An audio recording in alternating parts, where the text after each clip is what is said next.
नमस्ते सभी को। आज हम नावांश चार्ट में मंगल पर चर्चा करेंगे। मंगल जो है वो आक्रामकता, संघर्ष, युद्ध, साहस, आत्म प्रत्यय यानी कि एजर्शन और कठिन परिस्थितियों में के लिए ये ग्रह है। मतलब जो आपका एक ऐसा स्ट्रगलफुल सिचुएशन हो जाए या कोई भी ऐसा सिचुएशन जहाँ पे आपको लगता है आपके हिसाब से कि वो आपके कंट्रोल में नहीं है सारी चीज़ें, तब वहाँ पे मंगल जो है एक्टिवेट होता है। प्रश्न यह है कि रिश्तों और विवाह के चार्ट में जो कि एक D9 होता है कि आप अपना धर्म कैसे निभा रहे हैं, क्योंकि मैरिज जो है वो एक धर्म है, तो आप अपना धर्म कैसे निभा रहे हैं, ये मंगल के इन गुणों को कैसे प्रकट, मंगल इसमें क्या करता है, मंगल कैसे इस तरीके के इस मैरिज वाले चार्ट में अपना रोल निभाता है, वो या तो सकारात्मक रूप से निभाएगा या तो नकारात्मक रूप से निभाएगा। वो आपके कर्मा पे डिपेंड होता है, या मान लीजिए समस्याएं ही पैदा कर सकता है। तो इनके साथ कैसे काम करें, कैसे इसको टैकल करें, किस तरीके से हम लोग इसको आगे ले जाएं, यही इस विषय का केंद्र है और इसी के लिए यह वीडियो बनाई गई है।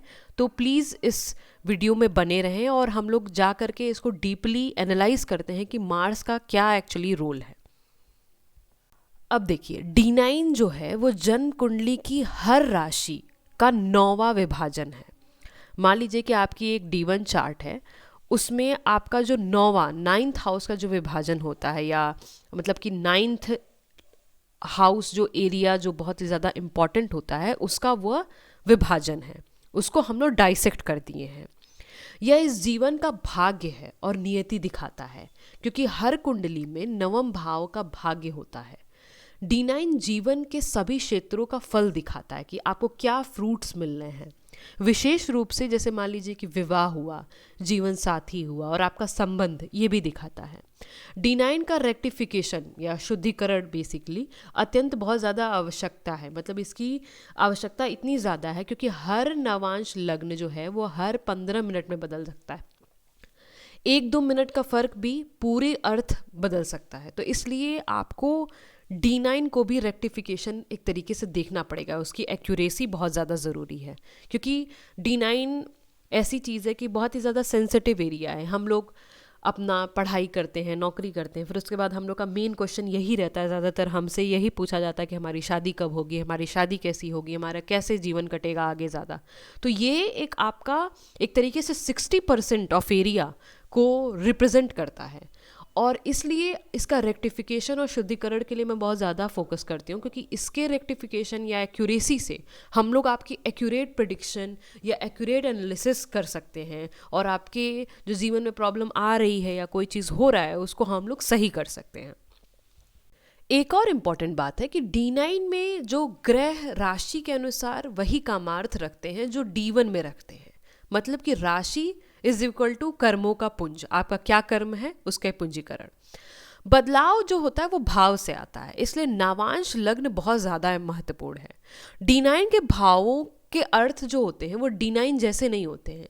कुछ समानताएं होती हैं पर कई विशिष्ट अंतर भी होते हैं, इसको आप लोग ध्यान में रखिएगा। फिर D9 में मंगल जो है, पहले क्या नहीं है वो समझते हैं। मंगल जो है वो काम, इच्छा या सेक्स का ग्रह नहीं है। पहली बात तो काम, प्रेम, आकर्षण ये सब शुक्र दर्शाता है। यौन जो सारी आपकी रिलेशन होती है, सेक्सुअल रिलेशन होती है, वो बुध को मतलब दिया जाता है कि वो बुध एक तरीके से आपको अच्छी तरीके से आपको डाइसेक्ट करके दे सकता है कि आपकी सेक्सुअल रिलेशन कैसी हो सकती है या इस तरीके के कुछ। मंगल का मूल जो सिद्धांत है वो ब्रह्मचर्य है, संयम है, युद्ध कौशल है, रणनीति है कि किस तरीके से आप अपनी सारी रणनीतियां बनाते हैं, ब्रह्मचर्य है, डिसिप्लिन है, ये सब सारी चीज़ें मंगल से दर्शाते हैं। इसलिए D9 में शुक्र मंगल का योग जो होता है वो अक्सर कठिन होता है, क्योंकि यहाँ शुक्र जो है वो इच्छा बढ़ाता है और मंगल जो है वो संयम बनाए रखता है। उसको संयम चाहिए, वो संयम चाहता है, वो डिसिप्लिन चाहता है। तो इसके वजह से बहुत ही ज़्यादा टकराव, आवेग, गुप्त संबंध या सीक्रेट रिलेशन या इस तरीके की सारी चीज़ें जो होती हैं, अस्थिरता, इंस्टेबिलिटी इन रिलेशनशिप, ये देखने को मिल जाता है। अब देखिए, मंगल की जो प्रकृति है ना, वो शक्ति और कमजोरी दोनों है। मतलब कि एक तरीके से देखा जाए तो मंगल जो है वो साहस, खेल, सेना, इंजीनियरिंग, निर्माण, रणनीति देता है। पर मंगल जो होता है ना वो सिक्स्थ भाव मतलब कि छठे भाव का कारक भी है। तो इसलिए इसमें क्रोध, ईर्ष्या, मतलब अधिकार वाला भाव, नियंत्रण, छाया पक्ष मतलब एक तरीके से जो ग्रे एरिया है, रिश्तों में या झगड़े, नियंत्रण, हिस्सा मतलब कि एक तरीके से आपको तुम मेरी हो, तुम मेरे हो वाली चीज़ें, हिंसा, शारीरिक या मानसिक तरीके की हिंसा, जासूसी जो एक बहुत ही एक निगेटिव वे में आता है कि मैं हमेशा अपनी पार्टनर पे एक तरीके से कोई भी रिलेशनशिप हो उसमें आप अपना शक कर रहे हो, आप उस पर नज़र रख रहे हो, एक तरीके का जो एक मनी होता नहीं है कि आपका एक मानसिक मनोवैज्ञानिक दबाव जो होता है वो दिखा सकता है। विशेषकर जब चंद्र और मंगल की या राहु या शनि के साथ जब युति हो जाती है तो ये चीज़ें ज़्यादा देखने को मिलती है, मतलब कि इसकी इंटेंसिटी जो होती है वो ज़्यादा हो जाती है। अब समझते हैं D9 में मंगल की राशि कितनी मजबूत हो। तो बहुत ज़्यादा बहुत मजबूत मंगल रिश्ते के लिए जो है वो समस्या बन सकता है। जैसे कि मान लीजिए कि अगर आपका मंगल मेष, वृश्चिक, मकर, सिंह और धनु में रिश्तों में जो है वो टकराव बढ़ा सकता है। कर्क या तुला में मंगल थोड़ा नरम होता है और शुभ दृष्टि हो तो परिवार के लिए बेहतर भी हो सकता है। देखिए, कह सकते हैं कि कठिन योग में मंगल और शनि की युति जो कि नियंत्रण, कठोरता या दबाव जैसी मतलब आपको एक सिचुएशन या फीलिंग देगा। मंगल राहु जैसे अचानक कोई घटनाएं या कोई हिंसा या कोई झटके, सडन मतलब कोई चीज़। मंगल केतु जैसे अचानक से अलगाव, सब कुछ या सब कुछ नहीं, मतलब कुछ है या तो ग्रे, मतलब ग्रे एरिया नहीं होता मंगल केतु में, या तो वो वाइट होता है या तो वो ब्लैक होता है। ये सभी बहुत गहरे कार्मिक योग होते हैं और मतलब एस्ट्रोलॉजी में इसको इस तरीके से देखा जाता है। अब आइए D9 में जो है वो मंगल का जो भाव अनुसार जो है उसका प्रभाव हम लोग देखते हैं संक्षेप में।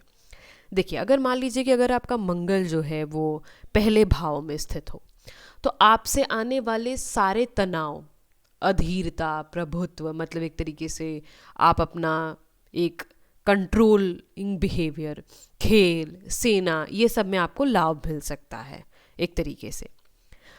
अगर आप मान लीजिए कि सेकंड भाव में हो या दूसरे भाव में हो तो आपको अपने परिवार वाणी में टकराव, इस तरीके की मतलब परिवार से या आपकी वाणी की वजह से टकराव, करियर में थोड़ा सा एक इनस्टेबल होना मतलब कि आपको इंस्टेबिलिटी दिखना, दूसरे विवाह का भी थोड़ा सा कभी कभी स्वभाव देखा जा सकता है।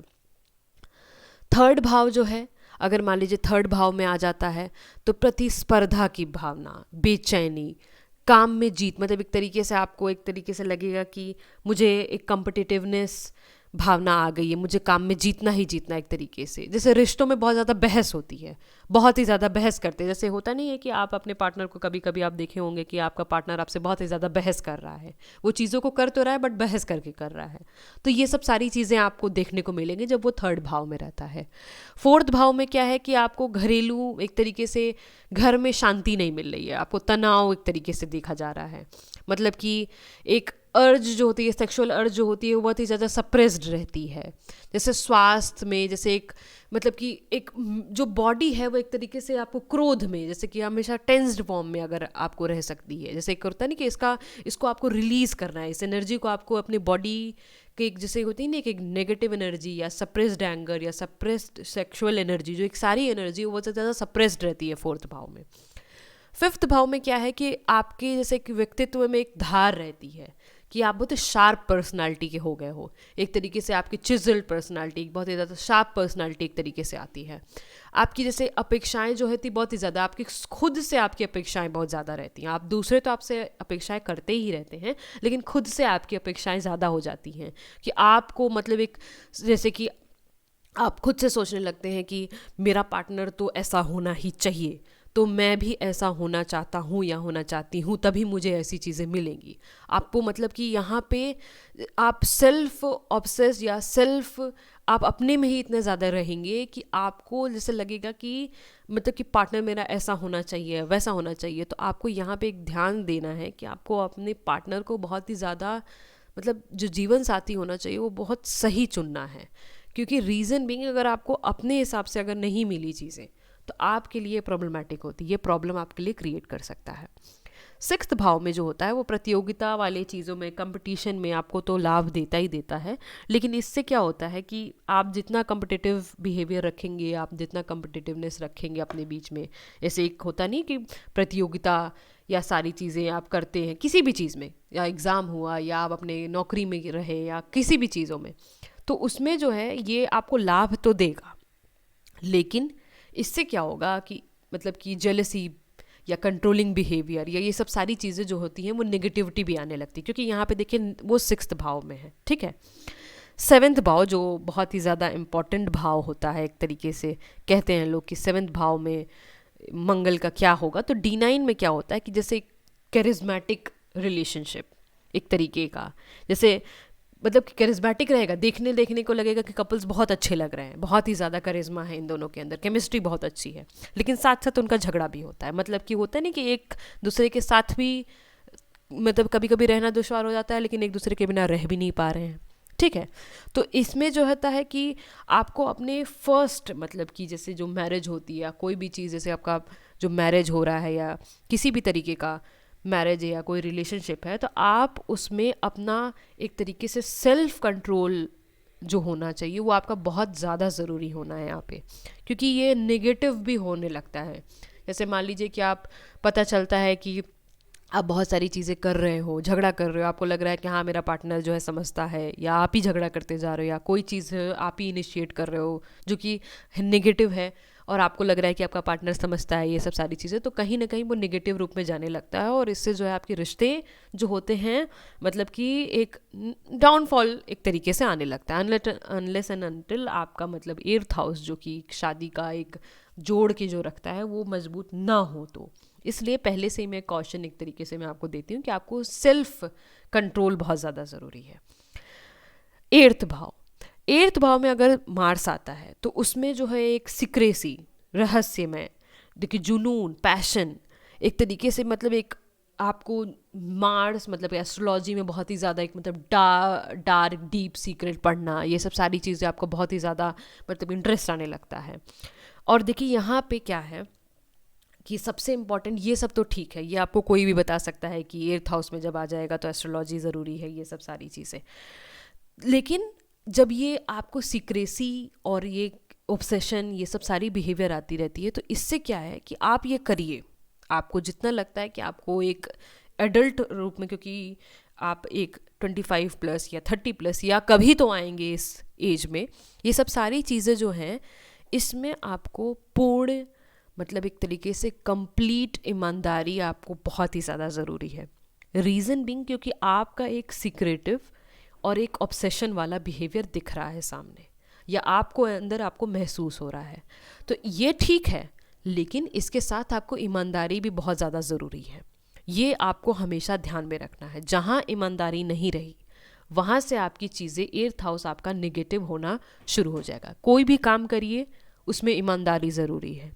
अगर मान लीजिए कि आप किसी रिसर्च एरिया या एस्ट्रोलॉजी या सब सारी चीज़ें में आप इन्वॉल्व हो रहे हैं, तो उसमें भी आप ईमानदारी रखिए, वरना ये चीज़ नेगेटिव में जाने लगेगी।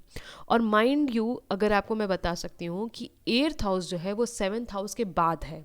एक तरीके से अगर आप एर्थ हाउस को फर्स्ट हाउस मानते हैं और सेवन्थ हाउस को 12th हाउस मानते हैं, तो आपका एर्थ हाउस का करा हुआ कोई भी काम आपके डायरेक्टली मतलब कि एक तरीके से जो सेवन्थ हाउस जो कि एक 12th हाउस बन जाता है उस पर डिपेंड, इस पर इफेक्ट आने लगता है।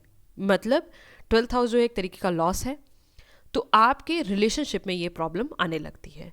जस्ट सपोज एक एग्जांपल मैं दे रही हूँ कि अगर मान लीजिए आपका सिक्रेटिव नेचर है और आपका पार्टनर बाय चांस आप उसको चाहिए आपको चीज़ें एक्सप्लेन करना और आप उसको एक्सप्लेन नहीं कर रहे हैं, आपका सिक्रेटिव नेचर है, आप ऑब्सेशन रख रहे हैं, आप कोई ऐसी चीज़ कर रहे हैं जो आपके पार्टनर से अवगत नहीं है, तो ये सब सारी चीज़ें जो हैं वो एक न एक दिन इकट्ठा होकर निगेटिव बनने लगती हैं।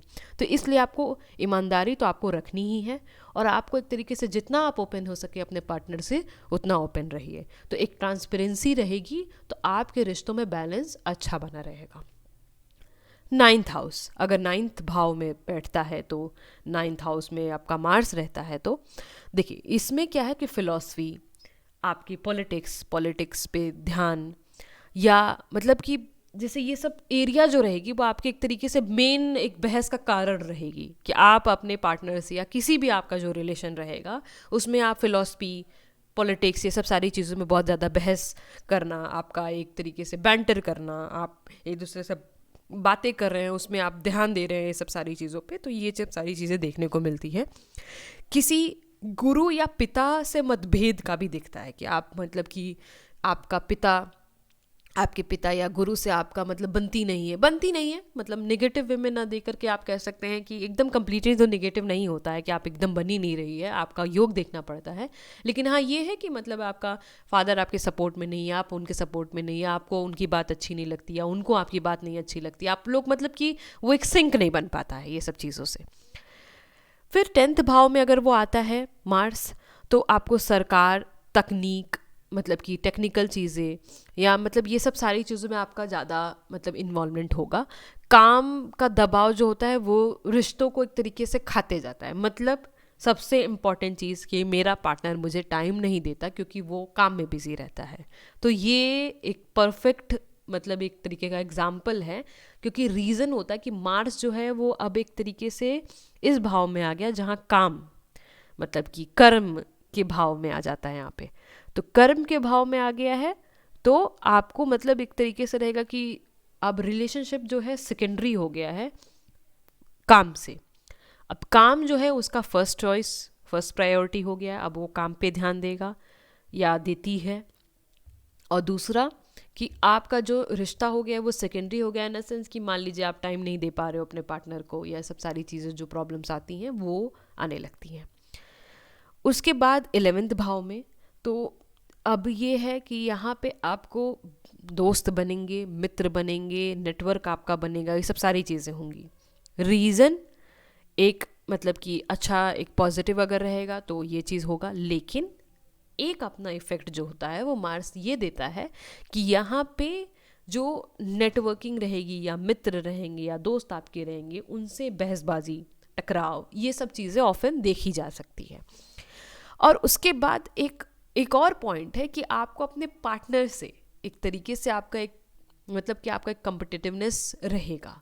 मतलब कि मेरा पार्टनर मेरे से अच्छा कर रहा है कि नहीं कर रहा है, अगर वो अच्छा कर रहा है तो मुझे अच्छा करना, ये एक होता नहीं हेल्दी कंपटीशन एक तरीके से देखा जाए तो हो सकता है, अनटिल एंड अनलेस वो मतलब उस पर नेगेटिव मतलब कि एस्पेक्ट हो या ये सब सारी चीज़ें हो।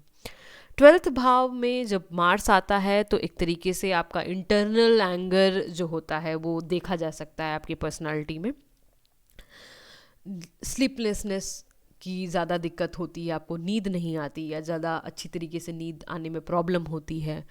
और मतलब कि ज़्यादा, मैंने जैसे 8th हाउस से बताया था कि ज़्यादा ही एक सिक्रेसी जो होती है वो नुकसानदेह हो सकती है। और इसमें जो है यहाँ पे आपको मतलब जैसे बताया था 8th हाउस में आपको यहाँ पे भी एक तरीके से ट्रांसपेरेंसी जो है वो मेंटेन रखनी है एक तरीके से, क्योंकि 12th भाव में भी वही चीज़ें हैं जो कि मान लीजिए कि अब देखिए 12th भाव है ना यहाँ पे, 8th हाउस में तो आपको पार्टनर से रखनी ही है और सामान मतलब बाहरी रूप से है एक एक्सटर्नल तरीके से। 12th भाव में क्या है कि इसमें अंदरूनी क्रोध है। अंदरूनी क्रोध का मतलब ये हो सकता है कि आपका कुछ सप्रेस्ड एंगर है, आप उसको सप्रेस किए जा रहे हो, आप उसको बता नहीं रहे हो अपने पार्टनर को या एक तरीके से सामने जाहिर नहीं कर रहे हो। तो ये सब सारी चीज़ें जो हैं वो एक तरीके से नेगेटिव होने लगती है। आप कई दिन से अपनी चीज़ों को अगर आप दबा के रख रहे हो तो इसके वजह से आपकी बॉडी पे इफेक्ट आएगा, मेंटल हेल्थ ख़राब होगी। ये सब सारी चीज़ों के चक्कर में कहीं ना कहीं वो एक तरीके से रिजल्टेंट जो होता है वो बहुत बुरा होता है। तो बेटर है कि अपने जो क्रोध, जो एक गुस्सा है, वो इंटरनल गुस्सा है, उसको आप धीरे धीरे करके कई तरीके के ज़रिए होते हैं आपको अपने पार्टनर को बताने को। तो आप इस चीज़ को अगर आप कम्युनिकेट करते हैं, हेल्दी कम्युनिकेशन करते हैं, नहीं होता है तो जर्नलिंग करते हैं, ये सब सारी चीज़ें जो वेरियस टेक्निक होती हैं अपनी एनर्जी को फ्लो मतलब एक तरीके से ना सप्रेस ना कर करके एक ईजी फ्लो में डालने के लिए, तो ये इंपॉर्टेंट होता है। तो इसलिए 12th भाव का जो मार्स होता है उसमें यही ऑफर किया जाता है आप लोगों की, आप जो है एक तरीके से ट्रांसपेरेंसी बनाए रखिए।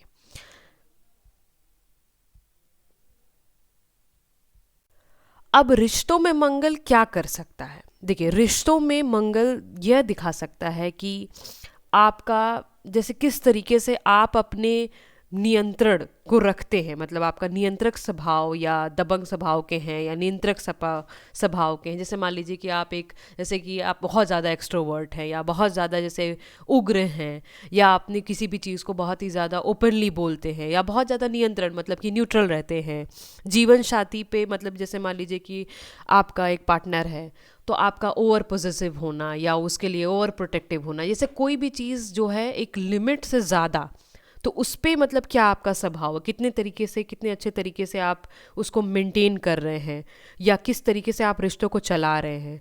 देखिए, और एक और चीज़ है कि इसमें यहाँ जासूसी, मतलब कि अपने पार्टनर के हमेशा पीछे लगे रहना या उसको धीरे धीरे पीछे तरीके से जासूसी, मतलब कोई तरीके से देखते रहना कि क्या हो रहा है क्या नहीं हो रहा है, पीक करना, हमेशा पोक करना, ये सब सारी चीज़ें। और मानसिक और शारीरिक हिंसा, मतलब कि किसी तरीके का वॉयलेंस भी एक तरीके से मार्स के उसी से देखा जाता है। खास तौर पर वो जब मंगल और चंद्र की जब युति होती है, तो जो एक माइंड की जो एक मानसिक अशांति होती है, वो भावनात्मक से मतलब दिखाता है। मतलब मंगल और चंद्र वाले युति का अगर कोई पर्सन रहे, तो मतलब कि वो बहुत ही ज़्यादा, जैसे कि आप उन लोगों को देखे होंगे जो कि गुस्से में भी रोने लगते हैं, या इस तरीके का उनके एंगर विथ इमोशन के साथ निकलता है, तो वो जनरली मंगल और चंद्र द्वारा देखा जाता है। तो मतलब इससे बहुत ज़्यादा मंगल से ना अशांति भी होती है, क्योंकि आपका मून जो है ना वो डिस्टर्ब हो जाता है, वो बहुत ही ज़्यादा उग्र वे में लेने लगता है कोई भी चीज़ को। तो ये सब सारी चीज़ें अगर देखा जाए, तो ये रिश्तों में बहुत ही ज़्यादा जैसे कि नेगेटिव होता है। मतलब कि नेगेटिव एक तरीके से बहुत ही, मतलब रिश्तों के लिए क्या मैं बोलूँ, रिश्तों में मतलब आप देखिए जैसे माइनस में जाने लगता है चीज़ें, मतलब वो इंसान या पार्टनर हैंडल नहीं कर पाता ये सब सारी चीज़ें। ओके, तो रेमेडी इसमें हम लोग क्या करेंगे। देखिए, मैं जो रेमेडी सजेस्ट करती हूँ वो एक day to day daily activity वाली रेमेडीज़ होती हैं, जो कि आप जनरली अपने लाइफ में आप उसको डे टू डे परफॉर्म कर सकते हैं। और ये ऐसी चीज़ें होती हैं, ये देखिए, ये रेमेडी सुनने को बहुत आसान लगेगी, बट ये वही इंसान कर सकता है या वही उसको फॉलो अप कर सकता है जो कि कॉन्शियसनेस में रहे। तो बेसिकली कॉन्शियसनेस वाली रेमेडीज़ मैं देना ज़्यादा पसंद करती हूँ, क्योंकि देखिए हम लोग आप इस जीवन में मतलब जन्म लिए हैं, तो जो चीज़ होनी होगी वो होगी, लेकिन हम ये कर सकते हैं कि हम लोग कॉन्शियसनेस में रह करके चीज़ों को जितना अच्छे से टैकल कर ले, जितना अच्छे से वो सब सारी नेगेटिव एनर्जी को टैकल कर ले, ये ज़्यादा इम्पॉर्टेंट मैं मानती हूँ। तो देखिए, आपको मंगल के लिए क्या करना है कि आपको अपने मतलब जैसे एंगर कंट्रोल मैनेजमेंट, इस चीज़ में जैसे मान लीजिए कि आपको बहुत ज़्यादा गुस्सा आ रही है, तो आप इस चीज़ को रेक्टिफाई करिए, इस चीज़ को आइडेंटिफाई करिए और इसको देखिए कि मैं कैसे एंगर अपना कंट्रोल कर सकती हूँ, कर सकता हूँ। ये सब सारी चीज़ें, हमारे पास इंटरनेट का बहुत सारा सोर्स होता है, देयर आर बहुत सारी बुक्स लिखी गई हैं एंगर मैनेजमेंट में, बहुत सारी एक्सरसाइज दी जाती है एंगर मैनेजमेंट में, बहुत सारे वर्कशॉप्स कराए जाते हैं। तो इस पे आप ध्यान दीजिए कि आपको अपना एंगर जो है उस पर कैसे आप कंट्रोल करते हैं, और इसके साथ साथ अपनी एनर्जी को एक सही डायरेक्शन में ले जाइए। जैसे मान लीजिए कि अगर आपके अंदर ज़्यादा एनर्जी है, या आपको अंदर से फील होता है कि आपके अंदर ज़्यादा एनर्जी है, सब सारी चीज़ें हैं, तो आप उसको करेक्ट डिसीजन या डायरेक्शन में लेकर जाइए। जैसे मान लीजिए आप कोई स्पोर्ट्स पकड़ लीजिए, आप कोई योगा करिए, आप कोई भी अपनी सारी ऊर्जा को एक सही, मतलब होता है नहीं कि उसका जो निकास होना चाहिए आपकी ऊर्जा का, वो सही डायरेक्शन में होना चाहिए। कि आप खेल रहे हो, आप योगा कर रहे हो, तो ये सब सारी जो है चीज़ें हैं, उससे आपकी ऊर्जा जो है उसका निकास जो है वो सही एरिया में जा रहा है, ना कि गलत एरिया में। फिर उसके बाद रिश्तों में जो है आपको एकदम ट्रांसपेरेंसी रखनी है, स्पष्टता, मतलब कि आप अपनी चीज़ों से बहुत ज़्यादा स्पष्ट रहिए कि मुझे क्या चाहिए और मैं तुमसे क्या एक तरीके से एक्सपेक्ट करता हूँ या करती हूँ। तो इससे जो है आपकी लाइफ में अननेसेसरी ट्रबल जो होता है वो कम होता है। ईमानदारी बनाए रखिए, मैंने पहले ही बोला कि आपको अपने रिश्तों में ईमानदार ज़्यादा रहना है। आपका पार्टनर अगर 9 है तो आप 10 रहिए हमेशा। अपने आप को अगर आप ईमानदारी से काम करेंगे तो आपके लिए बेहतर रहेगा। मतलब कि जैसे कहने की बात है कि अगर आप ईमानदार रहते हैं तो आप एट दी एंड अगर कुछ नेगेटिव भी होता है या पॉजिटिव होता है, एटलीस्ट आपको अपने से संतोष रहेगा कि मैंने अपना काम जो है ईमानदारी से निभाया। सीमाएं रखिए, बाउंड्रीज बहुत ज़्यादा ज़रूरी होती है। मार्स जो होता है वो बाउंड्रीज को दर्शाता है, जिसकी आप जैसे बार बार बोला जाता है रिश्तों में हेल्दी बाउंड्रीज रखिए। हेल्दी बाउंड्रीज को एक कोई ये बहुत ज़्यादा सब्जेक्टिव नेचर में होता है, इसका कोई स्केल नहीं होता कि मैं आपको बता दूँ कि कितनी रखनी चाहिए, क्या रखनी चाहिए। ये आप पे डिपेंड होता है कि आप कितनी रख रहे हो। तो हेल्दी बाउंड्रीज बहुत ज़्यादा ज़रूरी होता है। एक स्ट्रॉन्ग मंगल जिसका रहता है वो उसकी बाउंड्रीज बहुत ज़्यादा स्पष्ट रहती है, उसकी बाउंड्रीज बहुत ज़्यादा एकदम इंटैक्ट रहती हैं कि यहाँ तक मैं चीज़ें देखूंगा या देखूंगी, उसके अलावा नहीं। तो ये सब सारी चीज़ें आपको जो है ये सीमाएँ आपको मेंटेन रखनी है। थर्ड, मंगल को एक तरीके का मतलब रचनात्मक कार्य, मतलब एक इसमें आप इसको इन्वॉल्व करिए, जैसे कि किसी भी चीज़ को कंस्ट्रक्ट करने में, कोई की चीज़ का निर्माण हो रहा है, कोई टेक्निकल चीज़ में आप निर्माण कर रहे हो, या किसी खेल में, कोई भी खेल जिसमें आपको एक तरीके से आपको टेक्निकल लग रहा है। जैसे मान लीजिए कि हमारे सारे स्पोर्ट्स जो होते हैं वो टेक्निकल होते हैं, आप उसके रूल्स जानते हैं, आप उसके लिए डिसिप्लिन रखते हैं, आपको सुबह उठना रहता है, उसके हिसाब का न्यूट्रिशन लेना होता है, उसके हिसाब का डाइट चार्ट आपका बनता है। तो ये सब सारी चीज़ें जो टेक्निकल चीज़ें, जो टेक्निकल एस्पेक्ट्स होती हैं, ये आप चीज़ ध्यान दो। जैसे मान लीजिए एग्जाम्पल, आप जिम जाते हो, तो जिम जाने पर आप अचानक से जा कर के डंबल नहीं उठा लोगे। आपका उसका करेक्ट पॉस्चर, कितने अमाउंट ऑफ वेट आप यूज़ कर रहे हो, पहले दिन कैसा होता है, आप पहले दिन शुरुआत छोटे वेट से करते हो, धीरे धीरे आप उस चीज़ को बढ़ाते हो। तो ये सब सारी चीज़ें टेक्निकलिटीज़ होती हैं, ये आप इन्वॉल्व कर रहे हो अपने डेली लाइफ में। आप कैलकुलेट कर रहे हो, अपना BMI कैलकुलेट कर रहे हो, सब सारी चीज़ें जो हैं आप उसको एक तरीके से कैलकुलेशन में ले आ रहे हो। तो ये भी एक तरीके का टेक्निकल ही एस्पेक्ट है। एक तरीके से आप एनर्जी को है वो आप एक क्रिएटिविटी में बदल रहे हो।